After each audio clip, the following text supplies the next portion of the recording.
Imagine two identical factories burning the exact same amount of fuel. Factory A reports releasing 1,000 tons of carbon. Factory B reports 3,000 tons.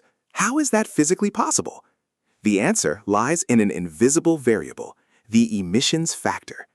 To calculate a carbon footprint, companies multiply their raw activity by an emissions factor, a mathematical multiplier pulled from various global databases.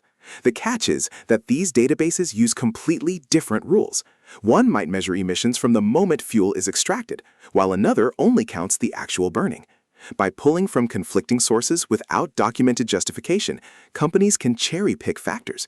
This quietly inflates or deflates your reported footprint either way. That inconsistency is one of the first things a verifier tests. To solve this, Speeki Carbon Lens steps in. Speeki rigorously checks emissions factor selection and methodology consistency as a core part of GHG verification. After all, if your multiplier is wrong, your entire climate promise is a fiction.